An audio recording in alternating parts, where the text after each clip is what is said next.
Hi, my name is Elle, and I am the host of the Mage System.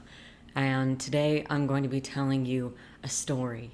So, for all of my ladies and gentlemen, and thou which lieth in betwixt, come sit around, because I have a story for you. It was about almost 3 years ago that I made the first video that was ever public on this channel about how I found out that I had DID.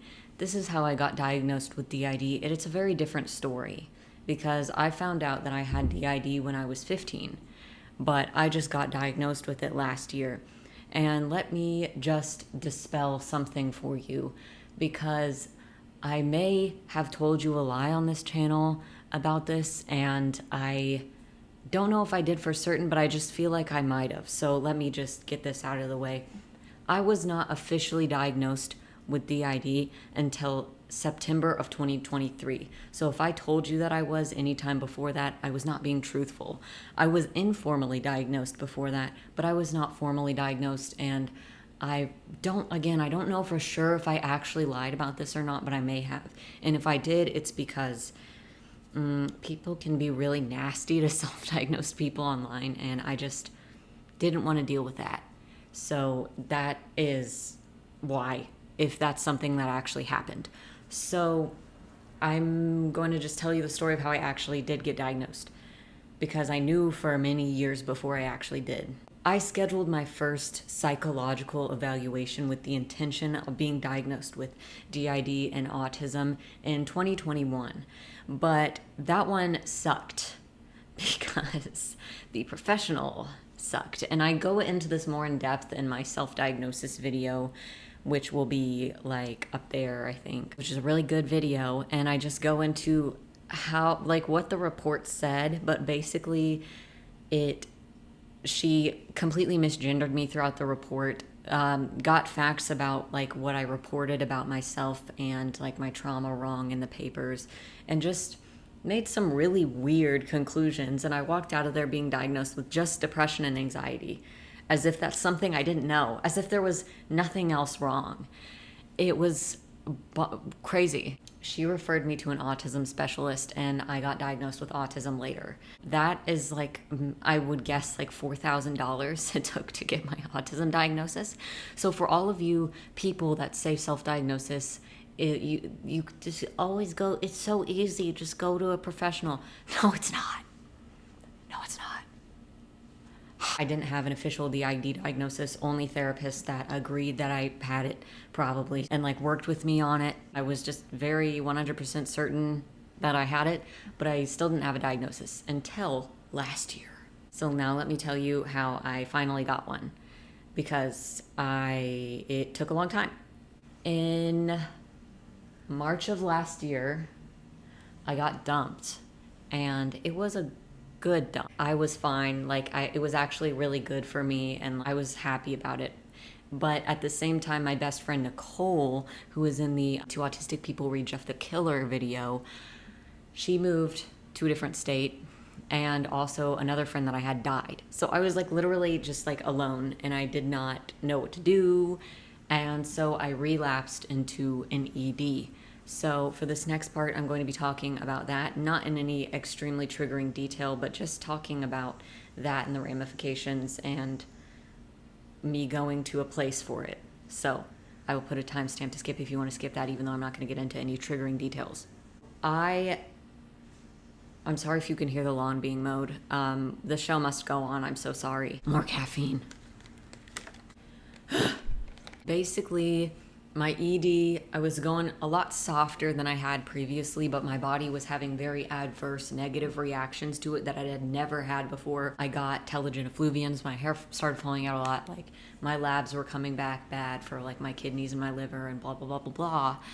And, my parents just started freaking out about it, which was kind of upsetting to me at the time, because whenever I was like really, really visibly ill, like nobody cared.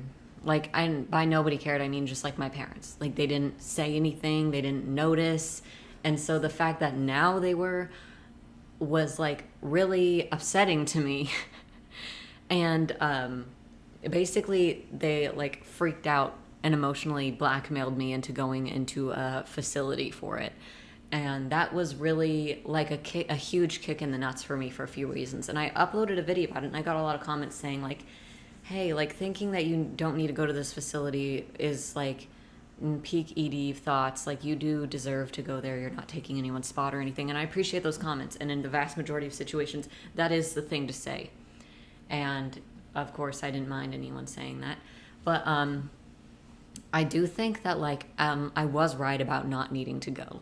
The thing is that I didn't like, when my hair started falling out, I was game. I was like, okay, no more eating disorder thing. Like, I'm done. Because I'd rather be like a normal weight than bald. That's scary. I think we're good. But like basically this facility was in a different state, because in my state that I live in currently, there isn't good treatment for that sort of thing. So it was in a different state, and it was like, okay, I would have stopped anyways. Like, just get me a dietitian. I'm good. Like, I am done. But they wanted me to go like spend a shit ton of money so that I could go just do that in a bed in another state. And I was just like, no, you imbeciles. I'm just gonna do it here. But then they hit me with like some emotional blackmail, and I was like, fuck. Basically, I just felt like our relationship would be like destroyed if I didn't go. So I was basically forced to go. And as an autism person with pathological demand avoidance, that was the worst thing ever. Like, that really sucked. Also, I was sent there on my birthday. It's like they were waiting. Like, literally on my birthday, I was checking into that facility. And that really sucked. So I was in a different state, a long ways from home. I was in Texas, and I guess I'll tell you the state because it's not the state that I live in. And the name of the facility was very on the nose. It was like if you went to go get an abortion and the place was called Abortion Giver. I sent the name to my friends, and they were like, wow, that's beautiful. So anyways, I did residential there for 2 months. And every time I went to my therapist's office, I'd be like, I think I don't need to be here. Like, I think I need my dog, and I need my car, and I need my freedom, and I don't want to be here. So basically, I just thugged it out for that amount of time. And do I think it did anything for me? No, not really. See, the thing about rehab is that, like, again, if you're thinking about going to rehab right now, like, don't listen to me, because wanting to go is like one of the biggest things that actually makes it helpful. But I think what rehab does for you is it gives you a place to detox and forces you to not do those behaviors. So if that's what you need right now, because you literally just don't have the self-control to try and do that from home, that's what rehab is for. But if you can recover from home, or if someone is forcing you to go to rehab, then it's not going to work. Because if they're forcing you,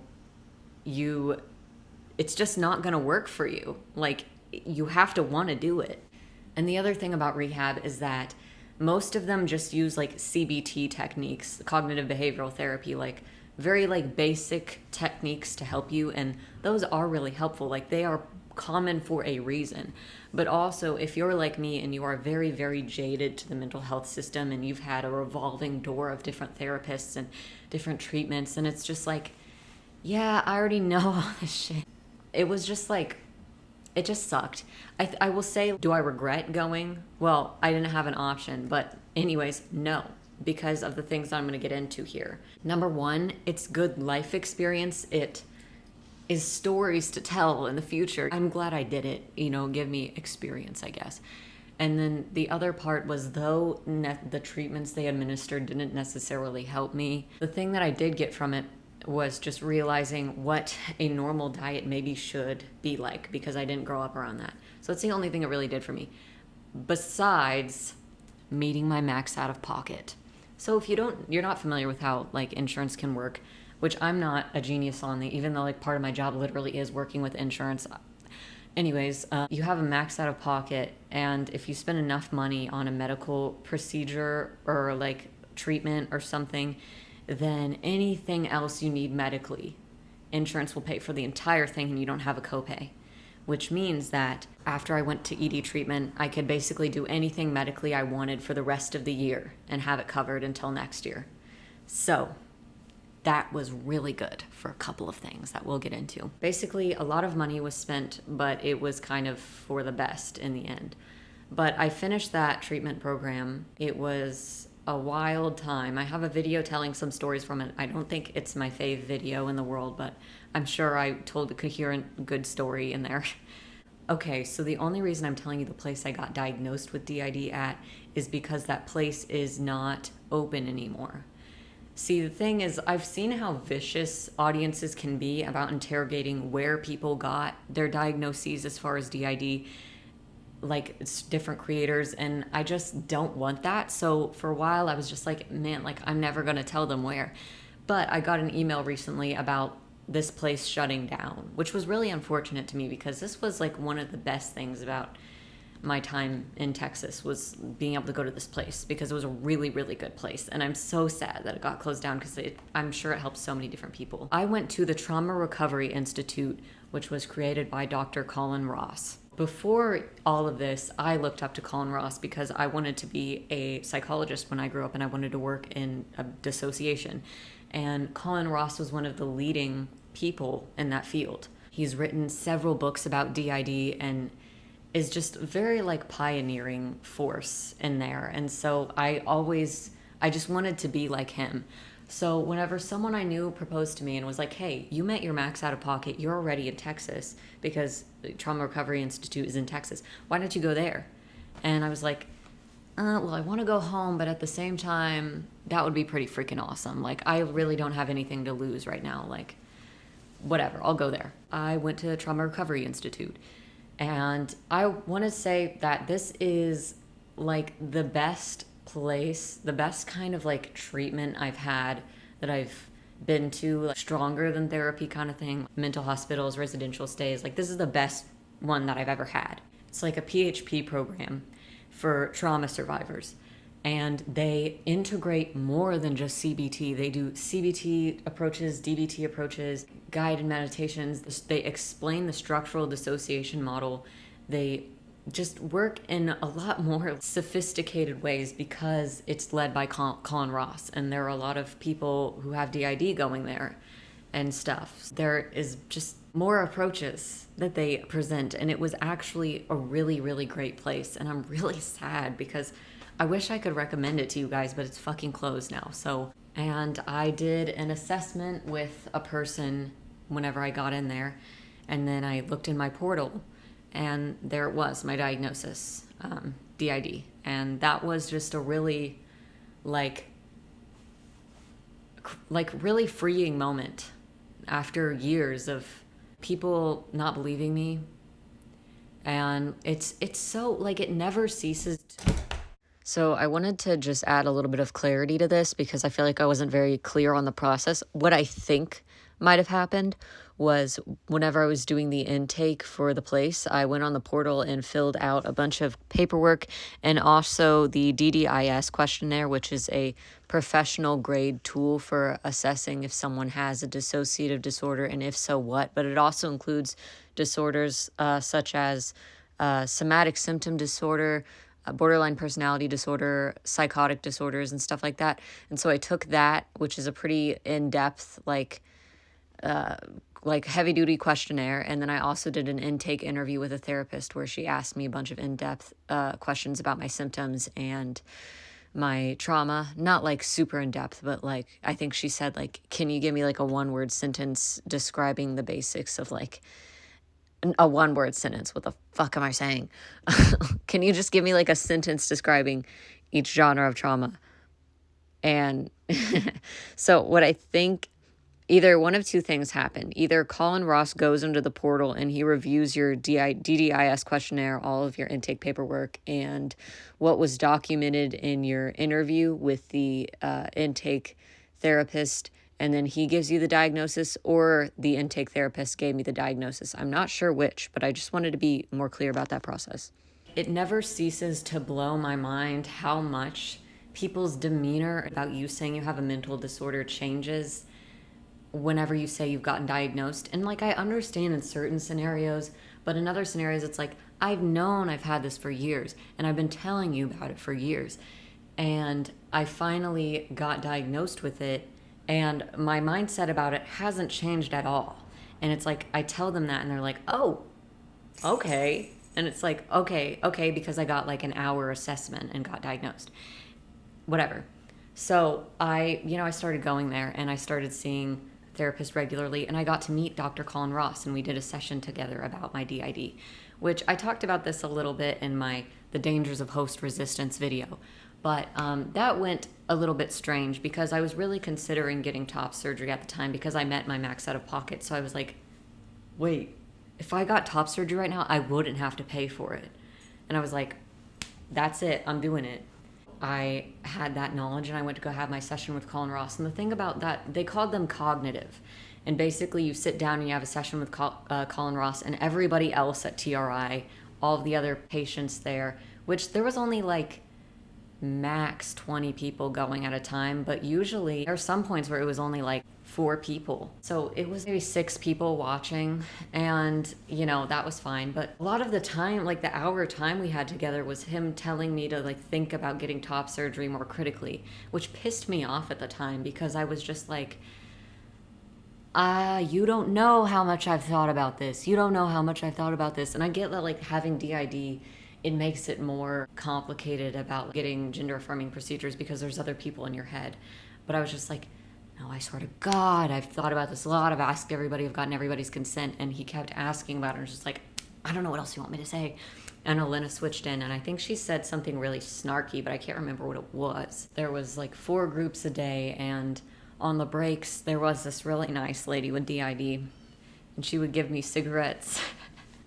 And so I don't smoke anymore, of course, and I wasn't like addicted to them, but I would just like go out and smoke cigarettes with everyone on the patio, and we would just talk about shit. And like it was the nicer, like I was still very dissociated when I was going there, but it was a nicer experience than the ED place because I felt like I had more of a choice, and I also felt like the treatment was more aligned with me. In the ED place, though the professionals there were really nice people, I still felt like I was trying to communicate myself and my needs, and how one size does not fit all when it comes to eating disorder treatment. And they just didn't get it, and it felt like the people at TRI did get it. It's just a really nice place, and the groups were really relaxing, and they were not super authoritarian. Like if you fucked up at the ED place and you broke rules, like you would get disciplinary action basically. Whereas at this place, they had just like a gentle parenting approach where it was like, oh, just letting you know, like you're not supposed to do this, okay? And it was just so much chiller. Like everyone was comfortable. No one was uncomfortable, and it was just really refreshing because in PHP environments, like residential, inpatient, all those environments, it always sucks. It's always bad. Like, people always hate every second of it, and this is the only situation I've ever been in like that where, like, that just wasn't the case, and, like, everybody was chilling, and I just thought that was pretty amazing. So, it was just crazy being in an environment where, first of all, I met like so many other people that had DID, and also just being in an environment where everybody believes you, no questions asked. For a lot of my life, a lot of therapists didn't believe me, and it was just really frustrating. So getting that diagnosis just meant everything. And this is one of the reasons why I am so passionate about self-diagnosis. Needing to be an option for some people is the fact that it is so hard to not be able to name what is wrong with you. You feel like you're going crazy. And it's like, if you don't self-diagnose, or you're just stuck in this place of like, just being fucking terrified all the time. I will say you should be seeking to get a professional diagnosis eventually whenever you can. But I think that self diagnosis is often a stepping stone to getting there. It was so hard to get that diagnosis, and it was so hard to get my autism diagnosis. And it's just so fucking hard to do these things. Everything that I've ever self diagnosed with, that I still believe I currently have, I've been diagnosed with. It does go to show that it is possible to effectively self-diagnose. Just do your dang research. Don't just look at TikTok. I'm not saying TikTok is a terrible resource and there's never any accurate information on it, because there's been some helpful things that I've seen on TikTok and stuff and on YouTube. But go on like reputable websites and learn about these things. Go look at like tools. They have professional questionnaires that like psychologists use available online, and you can take them and score them yourself. I'm not just talking about those like online, do I have autism questionnaires? They have actual professional grade tools that are available online as well. I just wanted to tell you that story, and the fact that getting diagnosed did not change the way I felt. It just made me feel relieved. It was just like a breath of fresh air, but it didn't change my perspective on anything. And I think I know who I am, and I know what I've been through, and no one is ever going to tell me that that's not actually what I've been through. And so that's why this means so much to me. There are other videos about us on here. You can meet the other people in our system. We recently did a Q&A series with some of the main fronters on the channel, and some other interesting videos about DID. If you've never been on my channel before, we like to talk about things that a lot of other DID creators don't talk about as much, because I just like to talk about things that, why would I talk about the same stuff? I really appreciate your viewership. Come back soon.